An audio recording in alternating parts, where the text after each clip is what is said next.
Hi everyone, my name is Alison Martin-Books and I am here representing Integrated Mentoring Solutions.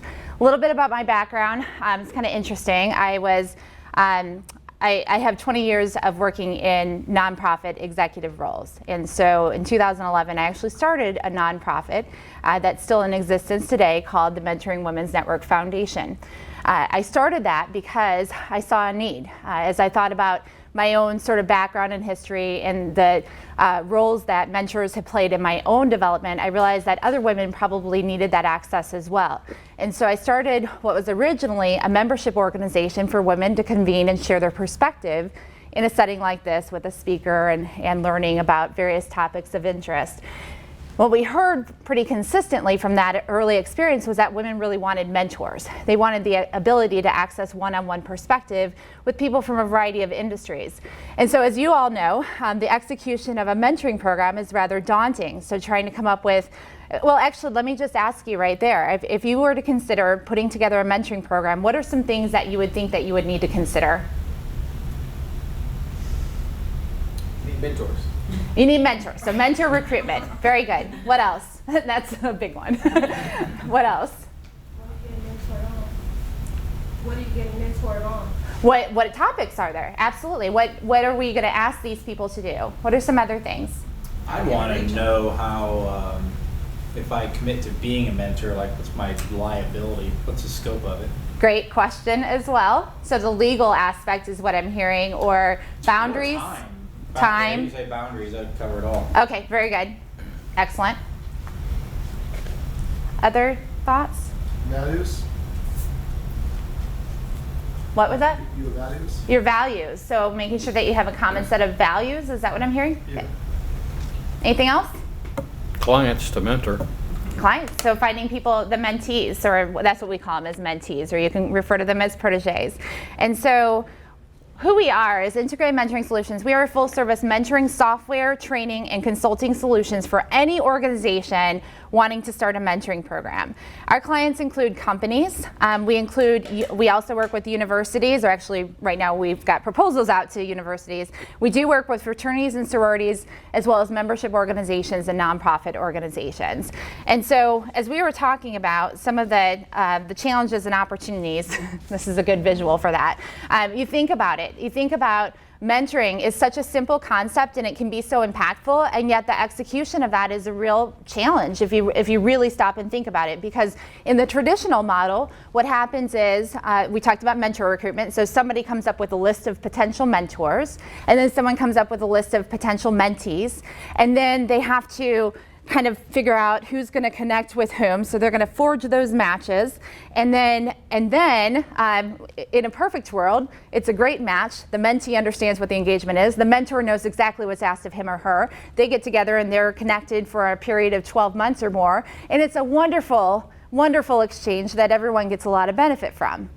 That's not always what happens, right? So in a traditional model, someone is forging those matches. So that means I'm deciding if Lisa and Tova are going to make a great pair from a mentor-mentee perspective. So I'm making that decision for them, and we're going to talk a little bit more about why that's a challenge. Then the expectation is that we're forcing people into a relationship essentially, and we're expecting them to get together for 12 months or more. And so that's also a challenge because it may not be a great fit. And if it's not a great fit, what happens? The mentee isn't getting benefit out of the relationship, and maybe he or she comes and says, hey, this isn't working.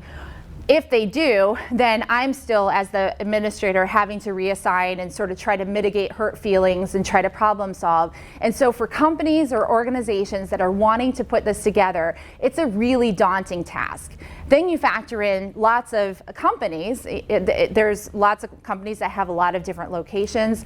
Our membership fraternity organizations, obviously, they have alumni that are in the thousands. And so being able to execute that could easily be someone's full-time job, if not more, if not for the software and the curriculum and the training that we've developed. And so for a mentoring program to be successful, first it must be sustainable. It must be scalable. For us, it must be metric driven, meaning we need to be able to track how many people are using it and what the long-term success rate is. It also must be easy to administer because otherwise all the challenges that I just highlighted for you are going to be present and it's not going to be a fun exchange for people. And so, that's what we've essentially come up with. And I say by accident because, as I said earlier, we started as a membership organization called the Mentoring Women's Network, and I personally invested in the software and curriculum and resources that are utilized by the foundation today that we actually donate. We'll talk a little bit more about that relationship in a little bit. And then also, realized, I guess, earlier this year that it had other applications. So beyond sort of, we had stumbled upon a need that exists for a lot of companies and organizations today. And it was actually meeting someone at a fraternity, or I was at a networking event, and he happened to be the executive director of a fraternity earlier this year and said, hey, we need to talk. We need a mentoring program, and we're pretty sure you could help us with that. And I thought, oh my gosh, I don't know if I have the bandwidth for that. And so that led to conversations which led to the development of our first client.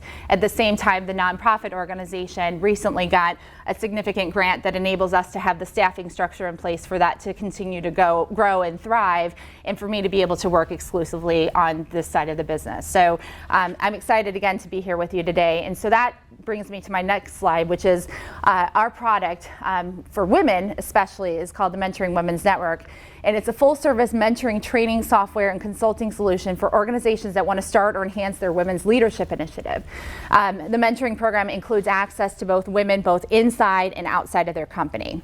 And so what that means is if I go to a company and I'm talking to them about their women's leadership initiative, a lot of times what that means is that they're starting to think about, gee, we need more women in leadership. I can sort of give you guys a hard time about there being 5 men, sorry, on that. But that's what most boardrooms look like today. I mean, that's the reality. And so if you think about what that means for women who work in corporate America, and again, I'm not trying to give you guys a hard time. We're so glad that you're here and appreciate all the time and support.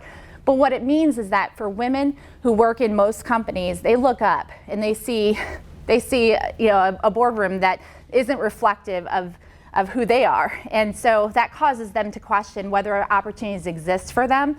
And a lot of times they either end up leaving or they continue to work and they're not quite advancing in the workplace for 2 reasons. One is that they're not getting sponsored.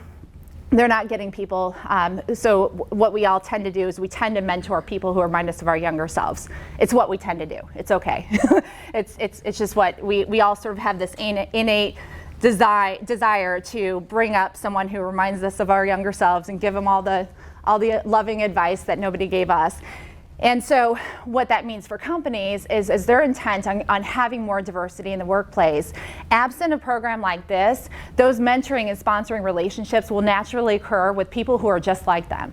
And so that's where the Mentoring Women's Network product can really help with aligning women with relationships that can really transform their careers, helping them build a strong network. And also, if we're able to work with a company on customizing a mentoring program within their borders, meaning they recruit the mentors from senior leadership and they recruit the mentees, our self-directed matching system, which I'll show you in a minute, will level the playing field and allow women to access relationships that previously didn't exist to them. And so the good news about women today is that 60% of university graduates today are women.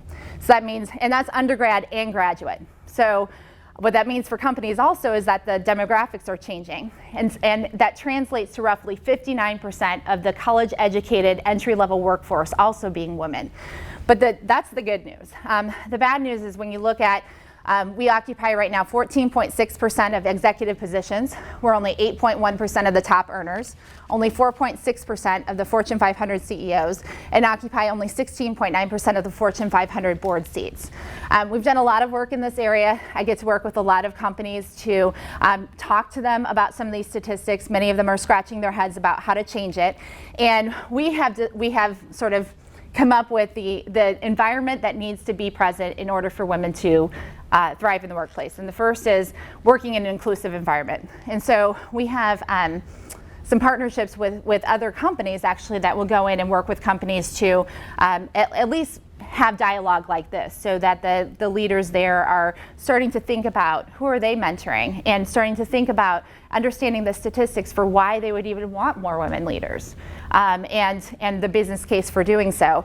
Only once that occurs can we really impact real change. We need the buy-in at the top levels.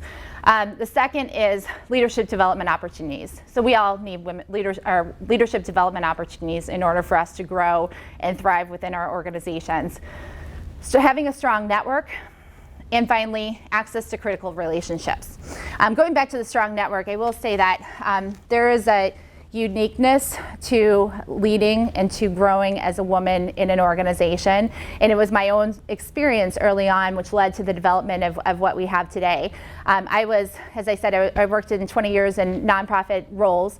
I was actually had the distinction of being the youngest executive director in the country when I was at a large voluntary health organization at the age of 29. And I share that only because at 29, I'm not even 30 yet, I have a 23-member board of directors and 34 staff. And it was a really tenuous time for me because where do you go to get perspective and advice? And fortunately, in a nonprofit role, you do get the advice of a lot of really great people. However, they're mostly men, and there is a uniqueness to the challenges, not the challenges, but some of the challenges, some of the situations that you face as a female.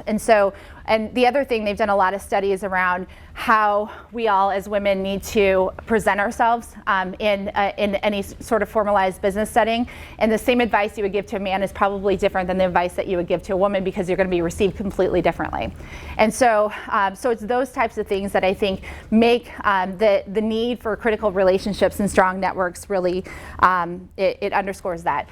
Then the other piece that I'll share with you about my background is that I was actually out on my own when I was 16. I had my son when I was 18.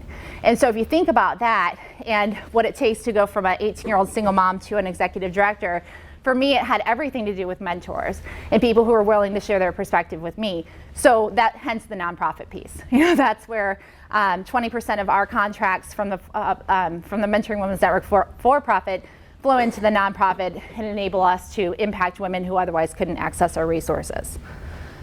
Okay, so now I'm going to show you how it works. I think. Hold on.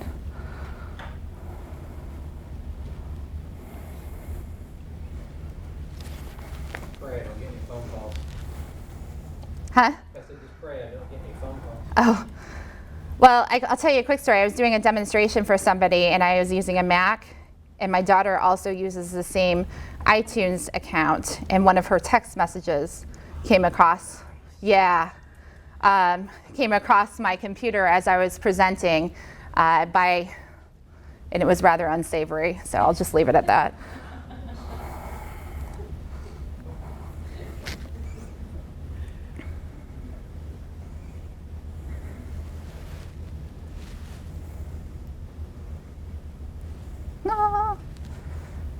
Okay, so I'm going to show you, because Finish Line was kind enough to allow us to use, and so we just started getting outside clients, like I said earlier this year, in the fashion that you're about to see.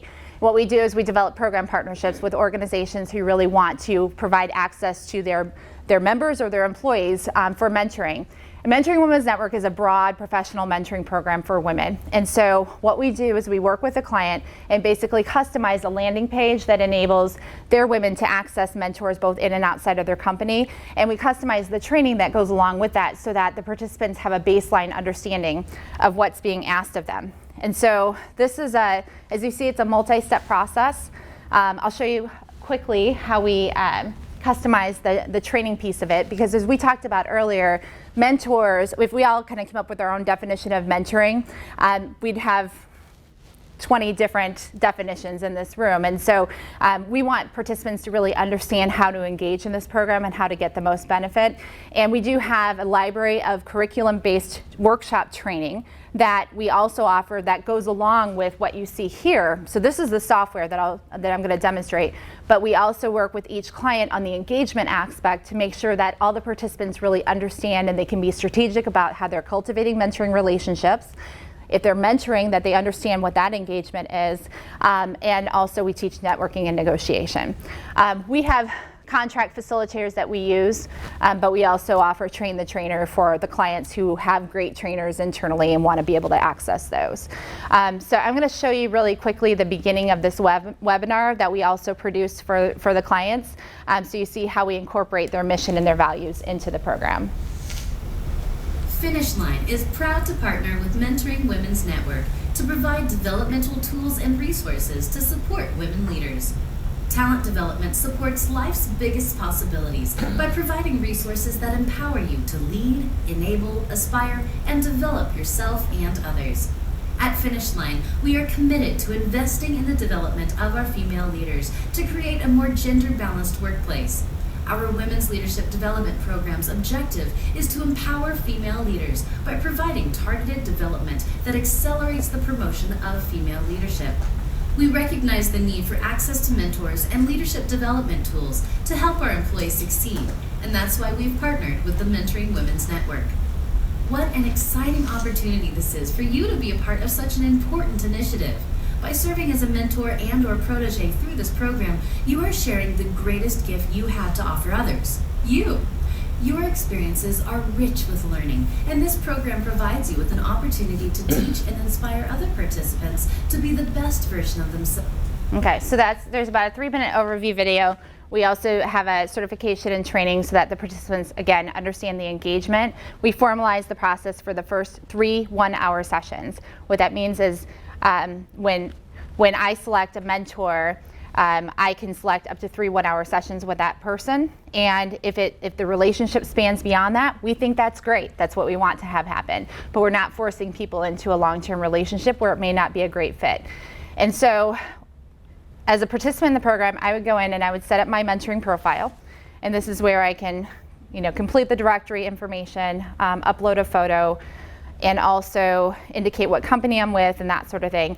And then this here is where I would indicate my areas of expertise. So I can say I'm good at balancing work and family, or human resources, starting my own company.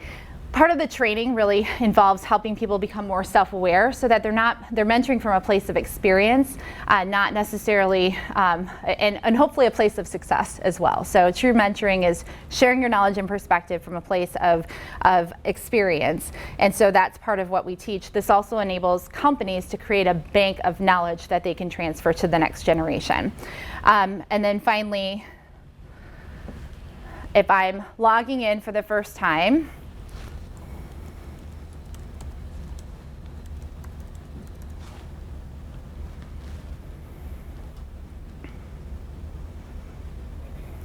this is where I can indicate my mentoring availability. So I give 1 hour per month, and that's a recurring time frame. So mine, it happens to be the 3rd Friday of the month from 4 to 5.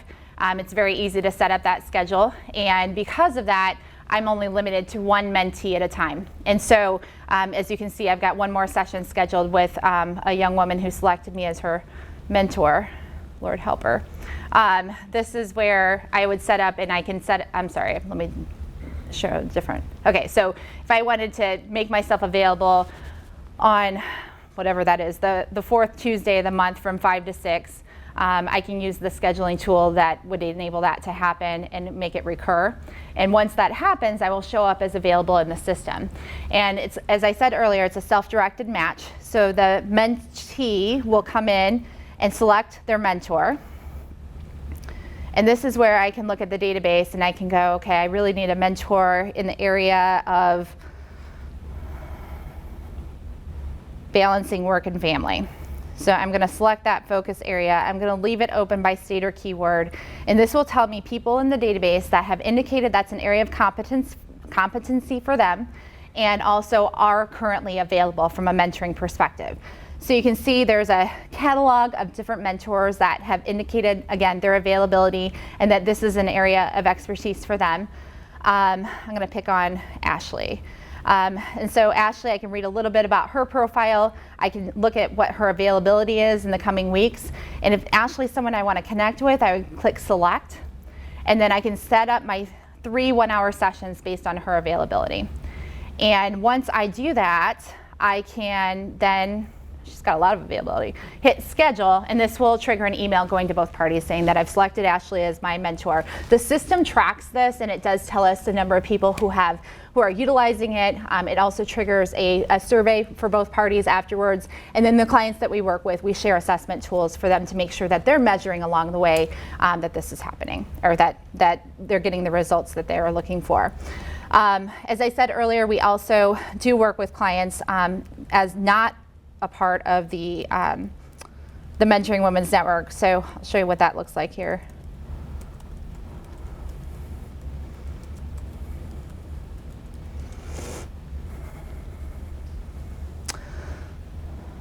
So this is an example of one of our fraternal clients, and it's customized for them. It feels like their program. We work with them on the development of the customization of the software. They're not plugging into an existing network, so we also work with them on the recruitment of mentors and mentees for the program.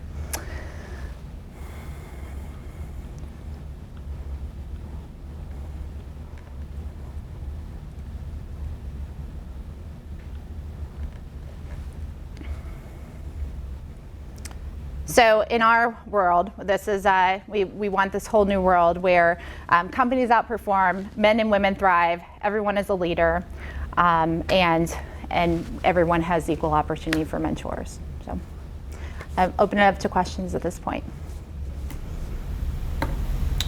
I have a couple questions.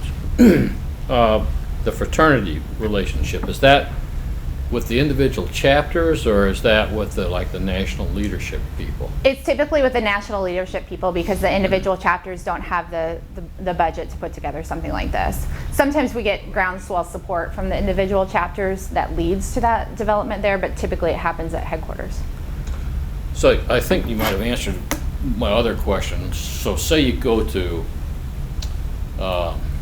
Carbondale, Illinois, to some business that's fairly sizable, and they want to put this in place, and they want to use outside as well as inside mentors. Where do those contacts come from? So in that instance, our consultant would work with them on advising them on the basis of our experience in implementing a mentoring program, but they can use a lot of tools for recruiting mentors in the community if they wanted to do so. And actually some of our the discussions that we've had with universities and colleges will often look outside of their alumni base to try to recruit mentors in the community to be a part of the program as well. Okay. And then one other question I had was, you mentioned workshops. Is that something you put on, or are they on video, or how does that work? We put them on, so they're actual curriculum-based workshops, meaning all of the participants get a workbook, and we have 5 standalone workshops. I think there might be some information in your packets. We have 5 standalone workshops that are, one is a mentor training, the rest are geared towards mentees, so things like goal setting, how to be strategic in your mentoring relationships, networking, negotiation. We also have a leadership series. And again, it's something that we can go in, but we realize very quickly you run out of bandwidth and that sort of thing. And so now we have a train the trainer program so our clients can access the materials. So one of the questions I had was the judging criteria. What the heaviest component was commercialization, and you probably are further along certainly than anybody that we've heard from today. What's like where can we go? What's the next milestone? Like what does it look like if you win this competition? Where does this get you? Well, for one thing, it's visibility. We also need to invest in some additional software enhancements for the program. Believe it or not, we are a very small operation at this point, so we need to make some key hires to be able to scale quickly. And I did recruit an advisory board to really help in this process. But at the same time, we're evaluating just that. I mean, we have a lot of leads right now, and our projections are really strong. It's being able to manage that and hire incrementally as we continue to grow that's keeping me up at night. And so I think for me, the reason I'm here, we've never gotten any sort of outside funding ever, and so this has just been a whole lot of passion and a whole lot of failure and pivoting and failing forward. And so I've never done a pitch like this before, so I was excited to come up and do this, first of all, to learn. And from a mentoring perspective, I think the access to other key influential leaders, and if we did have the opportunity to go to DC, I think, just being able to raise awareness about what we do and access really great perspective on how to continue to scale and move forward would be really beneficial for us. And the other question I had is, are you entering as IMS, or is it because that's the for-profit, is that the for-profit? So And then you have the Mentoring Women's Network. So Mentoring Women's Network is actually there's a for-profit and a nonprofit side. Okay. So the foundation is being rebranded right now as we speak as the Pass the Torch for Women Foundation. Okay. Although it doesn't, I'm glad you asked that question because it's helpful for me to share the clarity because it's been a long time coming. So we started as Mentoring Women's Network was corporate, Mentoring Women's Network Foundation was individual. And that's how it's always been. There's always been a clear separation, but not necessarily clarity in the mind of the consumer. And so as of January 1, the foundation side will be rebranded as the Pass the Torch for Women Foundation. Okay. And Mentoring Women's Network will continue on the for-profit side as we're talking to companies about their own women's leadership initiatives. Okay. Thanks. All set? How are the results measured from this program? Like, is this integrated to like Salesforce or like Crystal Reports or any of the like well-used programs so that they can plug it in, like, and sync the data? So the first answer is no, not presently. But what we typically have a set of metrics that we collect that was developed for us by a research firm that kind of asked a lot of the anecdotal questions that you would expect to ask. But when we're talking to a client, each client is different in terms of how they measure success. So for one, it may be retention. For another, it may be promotability. And so we try to incorporate that into those questions. We do leave it up to the client to ask their own population the customized questions so that they're measuring that long term. And then as an organization, on a quarterly basis, we have the questions that we ask of our participants. To answer your question directly, we use SurveyMonkey. And right now we do have someone pulling that together in an executive summary format for us. But we don't have, there's probably additional ways that we could streamline that process. And so you've been around for about a year and a half. How have you seen the success of both the, success and challenges of both the kind of the corporate side and the kind of the for-profit side and the non-profit side? Have we seen the success? How has what's been successful so far, and then what have you found challenges, I guess, with as far as how has people moved up through the ranks of corporate slowly through this as they gain skills, they build relationships? I guess, what's your point of number? So we've, other than a lot of feedback and anecdotal stories, I don't have the metrics to be able to tell a company sure. that by putting them in here, we can reasonably expect this and that sort of thing. What we'll say that we've learned in this process is that people they're not self-directed enough to just use this tool because it's great and it's really cool. And so on one hand, you could put up that tool and say, here, everybody get mentored, go have fun, and then go, grab a beer somewhere or something and hope for the best. And so that's where working with clients in a more meaningful way has come to bubble to the surface, that we're not just giving them the tool, we're also hand-holding, so to speak, so that we're kind of reviewing those metrics together, making sure we're evaluating them together, and that we're helping them think through things like, how do I recruit mentors, or how do I, so I guess the biggest learning that we've had is let me see, if a client signs up for 250 women to be a part of the program, getting those 250 women to actually sign on is a different story. And so working that, I think that's been the biggest learning for us, because we all can look at it and go, oh, this is so cool, everybody should be using those. But the reality is there needs to be sort of an engagement and marketing plan that goes along with it. Did that answer your question? Okay. And then you work with entrepreneurs as well. So we can do individual memberships, right? Through the foundation work we do, yeah. And that's one thing that is not in here, but I'm able to kind of do this because we did get a grant on the nonprofit side that enables us to have an executive director and the right staff to be able to implement the programs. But we were fortunate enough to get a grant to enable 100 first-generation college students to go through our mentoring program, and I could get emotional about how transformational that's been. So.